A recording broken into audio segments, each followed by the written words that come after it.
పింపజేసి అట్లాగే తెలంగాణ ఉద్యమంలో మొదటి నుంచి మాతో కలిసి నడిచిన మిత్రులు వారు జర్నలిస్టులు అయితేనేమి, లాయర్లు అయితేనేమి, విద్యార్థులు అయితేనేమి, ఉద్యోగులు అయితేనేమి, తెలంగాణలోని సబ్బండ వర్గాలు సకల జనులు అందరికీ కూడా ఈ సమావేశం ద్వారా ధన్యవాదాలు కూడా మేము తెలిపాము.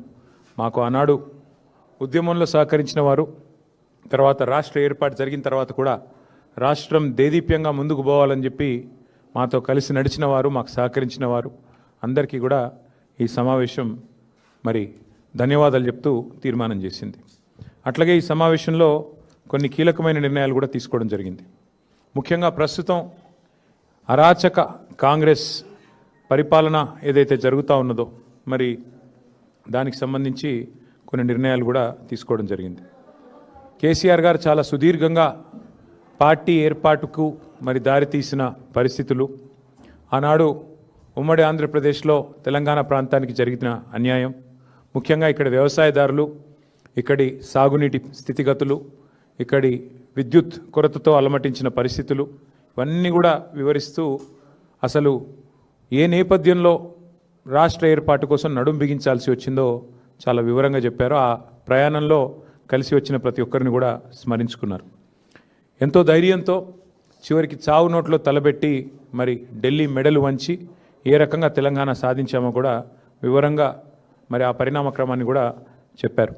ఏ రకంగా పదవులను ఎప్పటికప్పుడు త్యాగం చేస్తూ రాజకీయాల్లో జనరల్గా పదవులు పట్టుకొని మరి ఆ కింద మీద అయిపోతూ ఉంటారు. కానీ అట్లా కాకుండా పదవులను తృణప్రాయంగా త్యజిస్తూ ఎప్పటికప్పుడు అవసరమైతే రాజీనామాలు చేసి ఎన్నికలు ఆహ్వానిస్తూ ఏ రకంగా ముందుకు పోయామో కూడా చాలా వివరంగా మరి ఉద్యమంలో ఒక్కొక్క మెట్టు ఎక్కించడానికి, తెలంగాణ సాధించడానికి ఎట్లా ఒక్కొక్క ఉప ఎన్నికను వినియోగించుకున్నామో కూడా వివరంగా చెప్పారు. దాంతోపాటు తెలంగాణ రాష్ట్ర ఏర్పాటు జరిగిన తర్వాత మరి గౌరవనీయులు కేసీఆర్ గారి నాయకత్వంలో ఏ రకమైన మరి పరిపాలన జరిగింది, ఏ రకంగా ఏ ఆలోచనతో ఎంత ప్యాషనేట్గా ఎంత ఉద్విగ్నతతో పనిచేసినామో అది కూడా చాలా వివరంగా చెప్పారు. దానిలో కూడా సహకరించిన రాష్ట్ర ప్రభుత్వ అధికారులకు కూడా వారు ధన్యవాదాలు చెప్పారు. మాతో పాటు రాష్ట్ర ప్రజలకు సంక్షేమ ఫలాలు, అభివృద్ధి ఫలాలు అందించడానికి కలిసి వచ్చిన ప్రతి ఒక్కరికి కూడా వారు ధన్యవాదాలు చెప్పారు. రైతు బంధు లాంటి ఒక అద్భుతమైన పథకాన్ని ప్రపంచంలో ఎక్కడా లేని విధంగా తీసుకొచ్చి రైతన్నలకు అందించిన ఘనత కేసీఆర్ గారిది. యునైటెడ్ నేషన్స్ కూడా ప్రశంసించిన రైతు బంధు లాంటి పథకం, దాన్ని ఎందుకు పెట్టాల్సి వచ్చింది, ఏ కారణం చేత రైతు బంధు పథకం తీసుకొచ్చాం, అవన్నీ కూడా వివరంగా చెప్పారు. అదే రైతు బంధుని ఇవాళ కాంగ్రెస్ ఎట్లా నిర్వీర్యం చేస్తున్నది, ఏ రకంగా ఈరోజు ఒక్కొక్క ఎకరానికి ఒక్కొక్క దఫాగా పైసలు ఇస్తూ దానికి కూడా మరి ఎంత ప్రచారం చేసుకుంటున్నారు, ఎంత చండాలంగా ఈరోజు ప్రభుత్వం నడుస్తున్నది, ఇది కూడా వారు వివరంగా చెప్పారు. ఏ రకంగా మళ్ళీ తిరిగి రాష్ట్రంలో వ్యవసాయ రంగంలో సంక్షోభం ఉందో దాని మీద కూడా సమావేశం విస్తారంగా చర్చించింది. నిజానికి ఈరోజు ఒక తీసుకున్న అతి ముఖ్యమైన నిర్ణయం, ధాన్యం కొనుగోళ్లలో రాష్ట్ర వ్యాప్తంగా ఏదైతే రాష్ట్ర ప్రభుత్వ నిర్లక్ష్యం వల్ల రైతులు తీవ్రంగా నష్టపోతూ ఉన్నారు, ఇవాళ దళారుల పాలైపోయింది ధాన్యం. రాష్ట్రంలో ఎక్కడా కూడా కొనుగోలు కేంద్రాలు నడవడం లేదు. సమావేశం ఏం తీర్మానం చేసింది అంటే, బీఆర్ఎస్ ప్రభుత్వం ఉన్నప్పుడు ఏ రకంగానైతే ఎలాంటి ఆంక్షలు లేకుండా కొనుగోలు చేశామో, అది వరి అయితేనేమి, మొక్కజొన్న అయితేనేమి, సోయా అయితేనేమి, అదేవిధంగా జొన్నలు అయితేనేమి, ఇంకా ఏ పంట అయినా కూడా సంపూర్ణంగా ఎలాంటి ఆంక్షలు లేకుండా, సీలింగ్ లేకుండా ఏ రకంగానైతే కొనుగోలు చేశామో అదే రకంగా కొనుగోలు వెంటనే ప్రారంభించాలి, లేదా గ్రామాన బీఆర్ఎస్ పార్టీ ఉద్యమిస్తుంది రైతుల పక్షానని చెప్పి ఈ సమావేశం తీసుకున్న అతి ముఖ్యమైన తీర్మానం అది.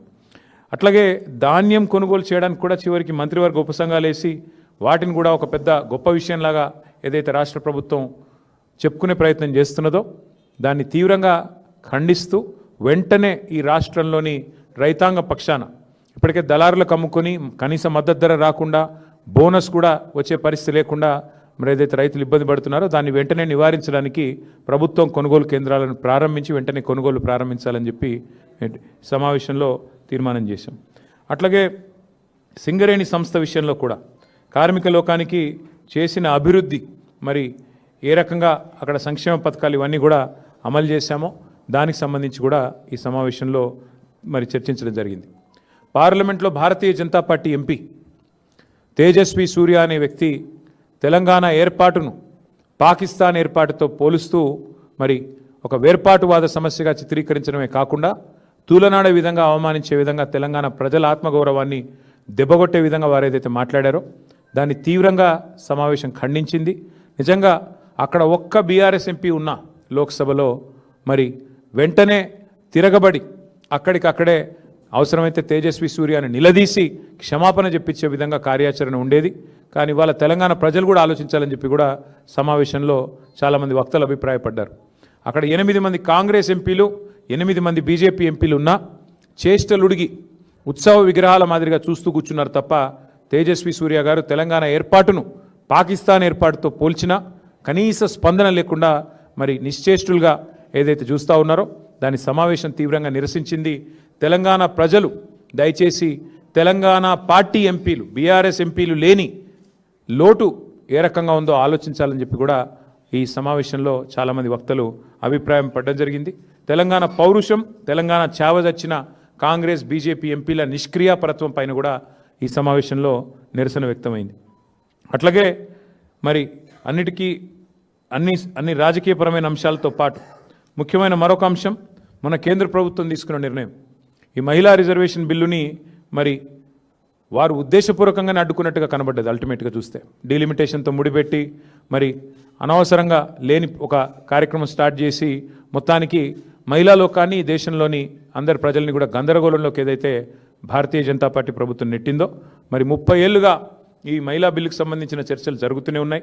మరి మేము కూడా గతంలో ప్రభుత్వంలో ఉన్నప్పుడు చట్టసభల్లోనే మేము తీర్మానాలు కూడా చేసినాం. శాసనసభలో శాసన మండలిలో వెంటనే 1/3 రిజర్వేషన్ చట్టసభల్లో అమలు చేయాలి అని మా ప్రభుత్వం తరపునే ఆనాడు తీర్మానాలు చేసి పంపాం.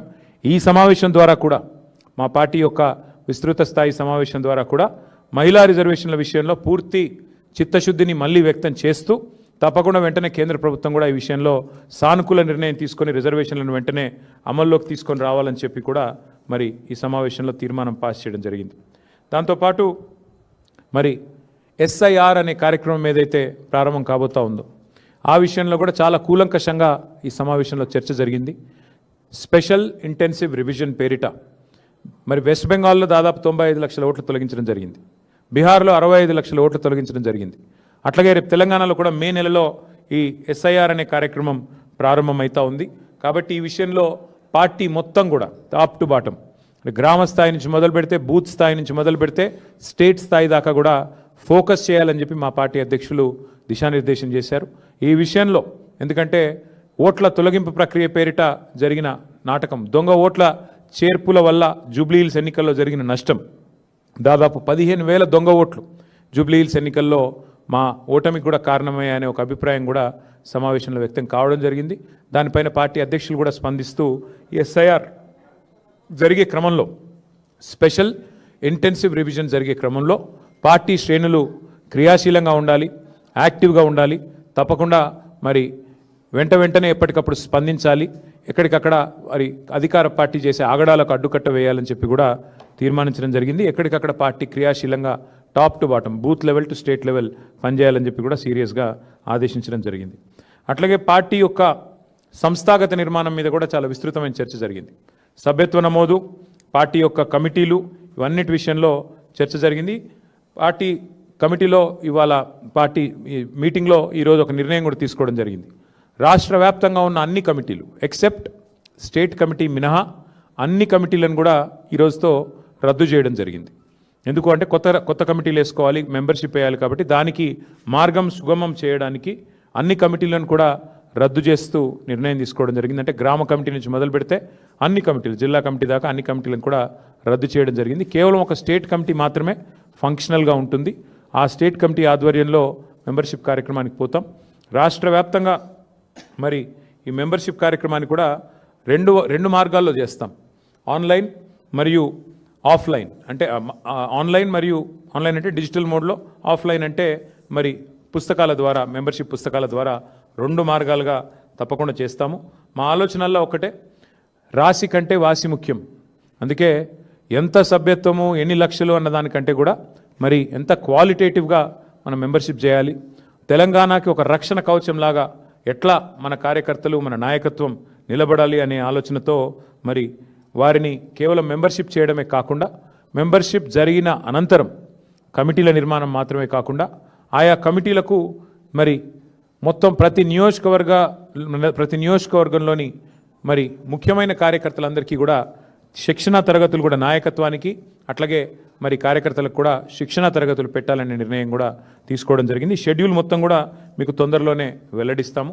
ఎందుకంటే ముందుగాల కొంత దానికి ప్రిపరేటరీ వర్క్ ఉంది. ఆ ప్రిపరేటరీ వర్క్ అయిన వెంటనే, ఎందుకంటే ఆల్రెడీ ఉన్న కమిటీలు రద్దయ్యాయి కాబట్టి వెంటనే మెంబర్షిప్ స్టార్ట్ చేయాల్సి ఉంటుంది.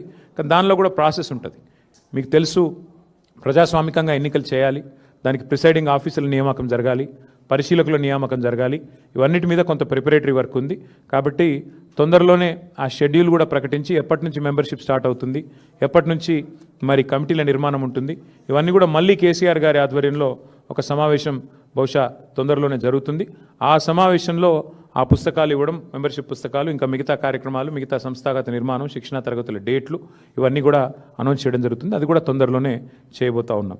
ఇక ముఖ్యమైన విషయం ఇంకొకటి కూడా, ఈ రాష్ట్ర ప్రభుత్వం చేస్తున్న అరాచకాలు, ముఖ్యంగా భూదోపిడీ కానీ, ఈ రాష్ట్ర ప్రభుత్వం చేస్తున్న కుంభకోణాలు కానీ, అట్లాగే 13 డిక్లరేషన్లు, 420 హామీలు, అభయహస్తం మేనిఫెస్టో పేరిట ఏదైతే ఇచ్చారో ప్రతి ప్రజా సమస్యని కూడా ఐడెంటిఫై చేసి, ప్రజలకిచ్చిన ప్రతి వాగ్దానాన్ని కూడా ఐడెంటిఫై చేసి, జిల్లాల వారీగా ఎక్కడికక్కడ మరి సమాయత్తమయ్యి ఎక్కడికక్కడ పోరాటాలకు నడుం బిగించాలని చెప్పి కూడా ఈ సమావేశంలో చేయాలి. ఎవరైనా పోటీ పడదలుచుకుంటే పోటీ పడవచ్చు, ఆ రకంగా ముందుకు పోవాలి. కాబట్టి ఆ ప్రక్రియ మొత్తం సాఫీగా కొనసాగడానికి స్టేట్ పార్టీ ఆధ్వర్యంలో ఇక్కడ పెద్దలు రావుల చంద్రశేఖర్ రెడ్డి గారు ఉన్నారు, పర్యాద కృష్ణమూర్తి గారు, ఎల్ రమణ గారు, ఇంకా చాలామంది పెద్దలు ఉన్నారు. వారందరూ కూడా కూర్చొని కొంత వర్క్ చేసి దీన్ని ముందుకు తీసుకుపోవాలని చెప్పి పార్టీ అధ్యక్షులు ఆదేశించడం జరిగింది. ఎస్ఐఆర్ల విషయంలో మేము ఇప్పటికే అప్రమత్తం అయ్యాము. ఎందుకంటే బీహార్ ఎన్నికల సందర్భంగానే మా టీము, నా ఆధ్వర్యంలో మా గౌరవ పార్లమెంట్ సభ్యులందరం కలిసి మరి చీఫ్ ఎలక్షన్ కమిషనర్ని, 2 ఎలక్షన్ కమిషనర్లను కూడా మేము కలవడం జరిగింది. మా విజ్ఞప్తి మేరకే ఎస్ఐఆర్లో కొన్ని మార్పులు చేర్పులు కూడా వారు చేశారు. బూత్ లెవెల్ ఏజెంట్స్ అపాయింట్మెంట్ కూడా నిజంగా చెప్పాలంటే ఇది బీఆర్ఎస్ ఆ రోజు ప్రతిపాదించిందే. ఇక్కడ ప్రతి గ్రామంలో ప్రతి పార్టీకి నాయకత్వం ఉంటుంది, బూత్ లెవెల్లో కూడా ఉంటుంది. కాబట్టి మీరు మాకు అవకాశం ఇవ్వండి, కొత్త చేర్పులు కానీ ఏమైనా డిలీషన్లు కానీ ఉంటే పారదర్శకంగా చేయండి అని చెప్పి మేము ఆ రోజు ఢిల్లీలో పోయి విజ్ఞప్తి చేశాం. దానికి అనుగుణంగా వారు స్పందించారు, అది మార్పు చేశారు.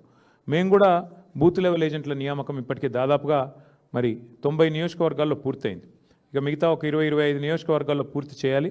అది కూడా రాబోయే 2-3 రోజుల్లో చేస్తాము. చేసి BLA అంటారు బూత్ లెవెల్ ఏజెంట్లు, అఫీషియల్గా BLO ఉంటారు బూత్ లెవెల్ ఆఫీసర్. వారితో సమన్వయం చేసుకుని పారదర్శకంగా ఈ ప్రక్రియ సాగడానికి మా పార్టీ వైపు నుంచి విజిలెంట్గా ఉండాలని చెప్పి మా పార్టీ అధ్యక్షులు సూచించారు. దానికి అనుగుణంగా ముందుకు నడుస్తాం.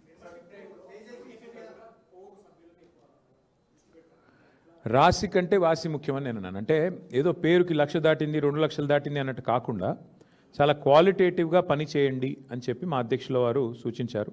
దానికి అనుగుణంగా మా ఆలోచన ఏమి అంటే, తప్పకుండా ఎక్కువ ఎంత ఇప్పుడు నాకు రమణ గారికి పోటీ పెట్టుకొని ఆయన 1,00,000 అంటే నేను 1,10,000 అట్లా కాకుండా నిజంగా నికార్స్గా ఎంతైతే మెంబర్షిప్ జరుగుతుందో ఆ పద్ధతుల్లో చేయాలి. ఆ ఎంపిక చేసిన మెంబర్స్ ఎవరైతే ఉంటారో వాళ్ళనే మళ్ళీ కమిటీలో నియమించి క్రియాశీల సభ్యులకి కమిటీలో ఉండే అవకాశం ఉంటుంది. సో ఆ క్రియాశీల సభ్యులు కమిటీలో ఏర్పాటు చేసుకుంటూ టాప్ టు బాటం అంటే బూత్ లెవెల్ నుంచి స్టేట్ కమిటీ దాకా మళ్ళీ పునర్నిర్మాణం జరగాలి. ఆ డేట్స్ ఏంటి అనేది నేను మీకు తొందరలోనే చెప్తాను. ఎందుకంటే మళ్ళీ కేసీఆర్ గారు ఈ ప్రిపరేటరీ వర్క్ అంతా మేము చేయాలి, పేపర్ వర్క్, దానికి సంబంధించిన ప్రిసైడింగ్ ఆఫీసర్ల నియామకము, ఎన్నికల ప్రక్రియ, ఏ విండో ఉండాలి, బుక్స్ ప్రింటింగ్, ఇవన్నీ ఉంటాయి. కాబట్టి దానికి కొంత సమయం కావాలి మాకు. అది అయిపోగానే వెంటనే కేసీఆర్ గారి ఆధ్వర్యంలో మరో సమావేశం జరుగుతుంది. బట్ ముఖ్యమైన నిర్ణయం ఈరోజు కమిటీలన్నీ రద్దయినాయి కాబట్టి కొత్త కమిటీల ఏర్పాటుకు ఇది మొదటి అడుగు ముందు పడ్డట్టే లెక్క.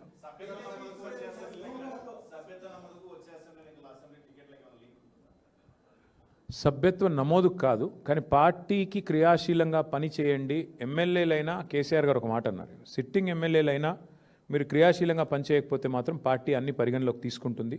క్రియాశీలంగా ఉండండి, కార్యకర్తలకు అందుబాటులో ఉండండి, ప్రజలకు అందుబాటులో ఉండండి, సవ్యంగా పార్టీ ఇచ్చిన టాస్క్ను పూర్తి చేయండి అని చెప్పారు. చెప్పడంతో పాటు పార్టీ అన్ని గమనిస్తుంది, రేపు టికెట్ ఇచ్చేటప్పుడు ఇవన్నీ కూడా పరిగణలోకి తీసుకుంటామని కూడా చెప్పారు.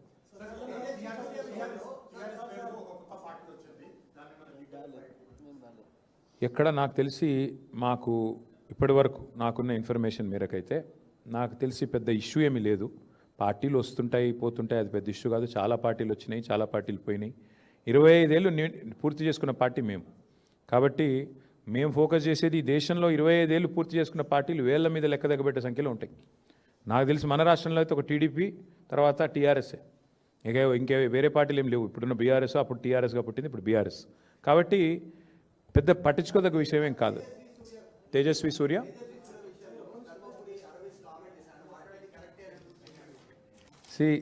వాళ్ళ పార్టీ ఫిలాసఫీ అది కావచ్చు. నేను ఏమంటున్నా అంటే భారతీయ జనతా పార్టీ పార్లమెంట్ సభ్యులు తేజస్వి సూర్య గారు మాట్లాడితే అందరికంటే ముందు స్పందించింది మా బీఆర్ఎస్ రాజ్యసభ సభ్యులు వద్దిరాజు రవిచంద్ర గారు, దామోదరరావు గారు. వారిద్దరు కూడా వెంటనే ఖండించడమే కాదు, మరి గట్టిగా వారిని నిలదీశారు. అక్కడే పార్లమెంట్లోనే నిలదీసి అడిగారు. నాకు కూడా తేజస్వి సూర్య గారు ఫోన్ చేశారు, బ్రదర్ నేనేదో అన్నాను, తప్పుగా అర్థం చేసుకున్నారు మీ వాళ్ళంటే. లేదండి, మీరు మాట్లాడింది చాలా తప్పు, నాకు ఆయనతో గతంలో పరిచయం ఉంది. ఫోన్ చేస్తే నేను చెప్పాను, చాలా తీవ్రంగా చెప్పాను, మీరు చాలామంది హృదయాలు గాయపరిచేటట్టు మాట్లాడినారు, మీరు మాట్లాడింది చాలా తప్పు, విరమించుకోండి, ఉపసంహరించుకోండి, పద్ధతి కాదు. ఎందుకంటే మాట్లాడొచ్చు, పార్లమెంట్లో ప్రజాస్వామిక పద్ధతుల్లో మాట్లాడొచ్చు, కానీ మీరు చేసింది చాలా తప్పు, మీరు చేసిన కామెంట్ కూడా తప్పు. ఇది మీ పార్టీ అభిప్రాయమా వ్యక్తిగత అభిప్రాయమా నాకు తెలియదు, బట్ మీరు మాట్లాడింది మాత్రం అస్సలు కరెక్ట్ కాదని చెప్పి నేను కూడా గట్టిగా చెప్పాను. అల్టిమేట్గా మేము ఖండించిన తర్వాతనే ఆయన ఏదో ఎక్స్ప్లెనేషన్ ఇచ్చుకున్నారు. నా ఉద్దేశం అది కాదు, ఇది కాదు, కాంగ్రెస్ని నిలదీయడం, ఎక్స్ప్లెనేషన్ ఇచ్చుకున్నారు. But whatever it is, ఒకటి మాత్రం పక్కా, బీఆర్ఎస్ పార్లమెంట్ సభ్యులు కనుక లోక్సభలో ఉండింటే తేజస్వి సూర్య ఈ పనికిమాలిన మాట మాట్లాడంగానే మా వాళ్ళు కష్టమని లేచేటోళ్ళు, వెంటనే తెలంగాణ ప్రజల తరఫున గట్టిగా మాట్లాడేటోళ్ళు. కానీ ఇవాళ ఉత్సవ విగ్రహాలుగా 8+8 = 0 ఫర్ తెలంగాణ అన్నట్టుగా మారిపోయిన పరిస్థితి గురించి సమావేశంలో చర్చ జరిగింది.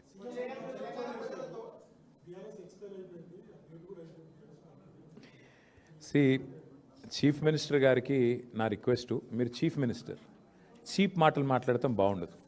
ఎందుకంటే మీరు ఒక చీఫ్ మినిస్టర్గా మాట్లాడితే, ఏదైనా విధానపరమైన విషయం మీద మాట్లాడితే ప్రధాన ప్రతిపక్షంగా మేము స్పందిస్తాం, మాట్లాడతాం, మీకు జవాబిస్తాం. మీకు విషయం మాట్లాడే తెలివి లేదు. ఎంతసేపు విషయం జిమ్మడం, పర్సనల్గా దూషణలు, పర్సనల్గా గలీజ్ మాటలు తప్ప రేవంత్ రెడ్డి గారికి ఇంకోటి రాదు.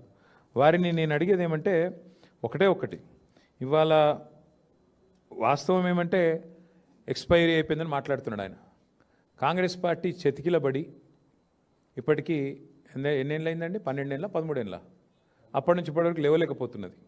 ముందు వాళ్ళ స్థాయి, వాళ్ళ పరిస్థితి చూసుకోమనండి. వాళ్ళ జాతీయ పార్టీ అని చెప్పుకుంటారు, ఒక ప్రాంతీయ పార్టీ స్థాయికి పడిపోయింది. వాళ్ళ సంగతి చూసుకోమని రాదు. మా గురించి ఆయనకెందుకు?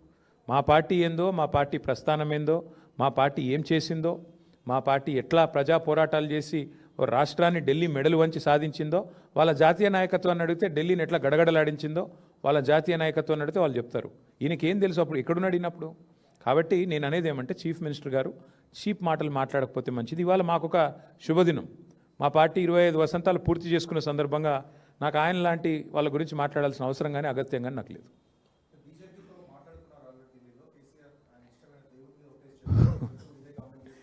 దేవుళ్ళ మీద ఓట్టేసి రుణమాఫీ చేస్తాను తప్పినోడి గురించి ఏం మాడతావు బ్రదర్ నువ్వు? దేవుళ్ళందరూ నాగం చేసిండు ఆయన. బాసర కోతాడు, సరస్వతమ్మ మీద ఒట్టన్నాడు, రుణమాఫీ అన్నాడు, ఆ ఓటు గట్టు మీద పెట్టినాడు, మర్చిపోయినాడు. యాదగిరి గుట్ట పోయినాడు, లక్ష్మీ నరసింహస్వామి మీద ఒట్టన్నాడు, ఈ జోగులాంబకు పోయి ఒట్టు పెట్టినాడు. గట్లాంటి ముఖ్యమంత్రి గురించి ఏం మాట్లాడమంటావు, ఏం చెప్పమంటావు? ఆయన మనిషి, ఆయన నోటికి ఆయన మాటకు విలువ ఉన్నది. ఏదో మాడుతూ ఉంటాడు ఏదో టైంపాస్కి. మీరు ఎప్పుడు మీకేమైపోయిందంటే పత్రికలలో కూడా ఆయన మాట్లాడితే పాపం రాయక తప్పని మజ్బూరీ వచ్చింది మీ మేనేజ్మెంట్లు. ఇక ఆయన చీట్ చాట్ చేసినా ఏం చేసినా మీరు రాస్తారు. అదో చీట్ చాటు మళ్ళీ మీరు రాసుడు. అంతగానం ఉంటే బయటికి రమ్మని మాట్లాడమని మేము ఎందుకు వద్దంటాం. బట్ థ్యాంక్ యూ, ఇన్ని మంచి మాటలు చెప్పిన ఆయన గురించి ఎందుకు.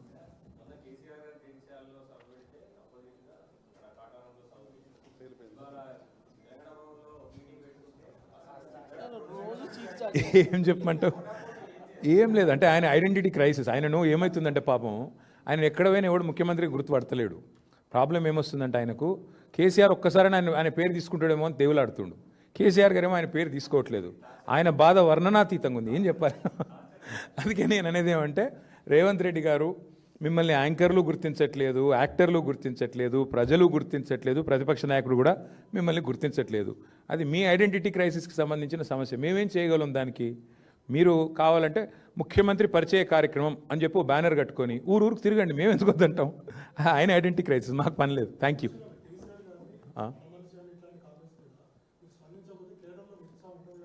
బ్రదర్, ఇగో కేసీఆర్ గారి గురించి రోజుకి చాలామంది మాట్లాడుతుంటారు. అన్నిటి మీద మాట్లాడాలంటే మాకు పని చాలా ఉంది. చాలామంది చాలా మాట్లాడుతుంటారు, అన్ని పట్టించుకోవాల్సిన అవసరం లేదు. Thank you.